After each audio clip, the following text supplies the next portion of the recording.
ওইসব ভেবে ভুল করছি। আমি এবারের কাজের মেয়ে, আমার আর কোনো পরিচয় নেই, কোনো পরিচয় নেই আমার।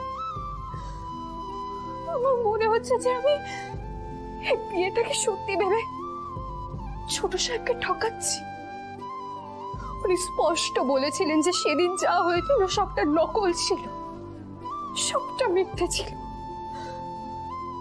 আমি দেবীমাকে ঠকাচ্ছি, কারণ উনি তো জানেই না সেদিন কি হয়েছিল। আমি রাতুল সাহেবকেও ঠকাচ্ছি। আমি আর সবাইকে কত ঠকাবো, কত মিথ্যে বলবো, আমি সবাইকে কত মিথ্যে বলবো। তাহলে তুমি স্বীকার করলে যে তুমি একজন ঠগ আর মিথ্যেবাদী।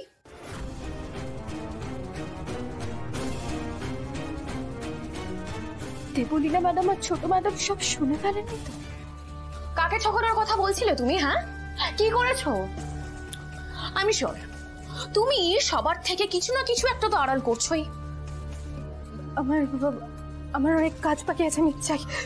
এই দাঁড়াও, সারাক্ষণ কাজের অজুহাত? হ্যাঁ, কাজের নামে তো অষ্টরম্ভ সারাক্ষণ কাজের দোয়াই দিচ্ছ, ব্যাপারটা কি?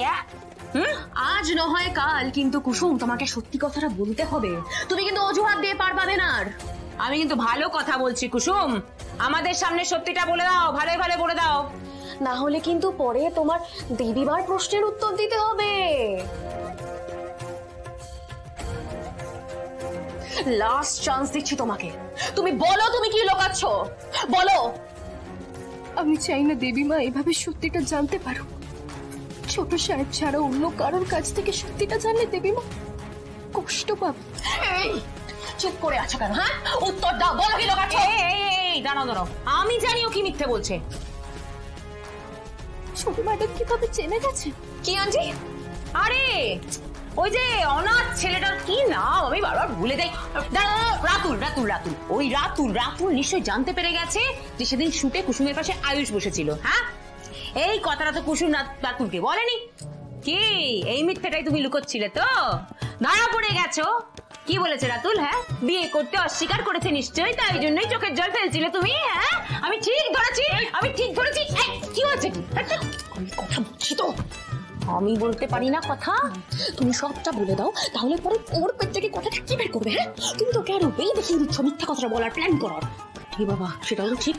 হ্যাঁ, তার মানে দেবলীনা ম্যাডাম আর ছোট ম্যাডাম কিচ্ছু শুনতে পাইনি, আর আমি নিজে মুখে কিচ্ছু বলবো না।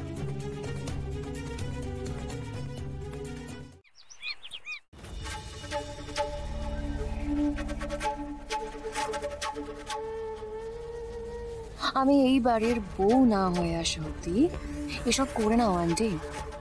আমি এলে তোমাদের 4 ধামে তীর্থ করতে পাঠিয়ে দেবো, আর এই পুজো আচ্ছা সব শিখে তুলবো আমি। স্বপ্নেও ভেবো না যে আমি ওই লুজার ঈশানের জন্য একটা মিল মিস করবো।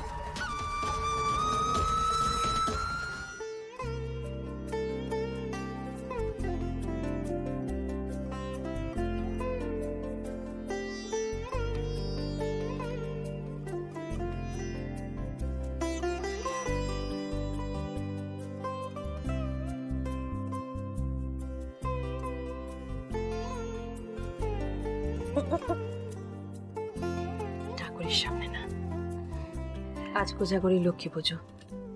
অন্যান্য যে কোনো বাড়ির তুলনায় আমাদের এই গাঙ্গুলি পরিবারে একটু অন্যরকম করে এই কোজাগরি পূর্ণিমা পালন করা হয় জানো। আর আমার পরে এই রীতি এই নিয়ম কে পালন করবে বলো তো? তুমি। আমি নিজে তোমাকে সঙ্গে করে নিয়ে শেখাবো এই উপোসের কি কি নিয়ম। আচ্ছা আন্টি, আমার ছোট বউ তো আমার সামনেই আছে, এবারে শুধু বড় বউয়ের আসার অপেক্ষা, ব্যাস। তাহলে আমার পরিবার সম্পূর্ণ।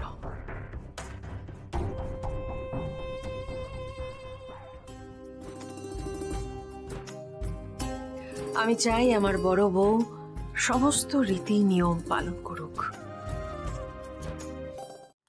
এত ব্রত এত পুজো না মম স্বর্গেও হয় না যতটা ইন্দ্রাণী গাঙ্গুলির বাড়িতে শুরু হয়েছে। বিশ্বাস করো মম, মাঝে মাঝে না মনে হয় আমি আশ্রমে এসেছি। তবে একটা জিনিস ভালো হয়েছে যে এই ব্রত শুধুমাত্র তারাই করতে পারবে যাদের বিয়ে হয়ে গেছে। তবে আন্টি আমাকে বলেছে নেক্সট ইয়ার থেকে নাকি আমাকেও করতে হবে। কি আর করা যাবে প্রিন্সেস, বিয়ের পরে না হয় কয়েক বছর করতে হবে। আমি পারবো না মম। আরে পারবো না বললে হয় নাকি প্রিন্সেস?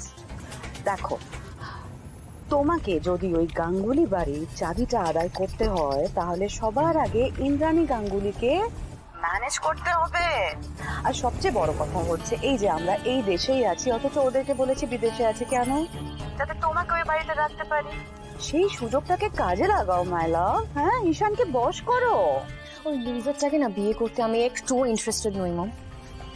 শুধুমাত্র ওই সারনেমটার জন্য ওকে বিয়ে করতে আমি রাজি হয়েছি। এই তো একদম ঠিক পথে এগোচ্ছ।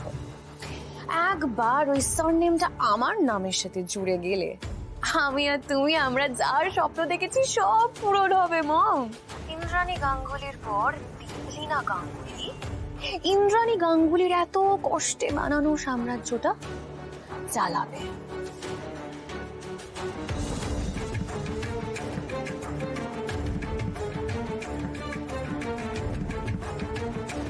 দেবলীনা ম্যাডাম, আপনার জামা কাপড়গুলো ইস্ত্রি করা হয়ে গেছে। কুসুম সব শুনে ফেলেনি তো? দাঁড়াও,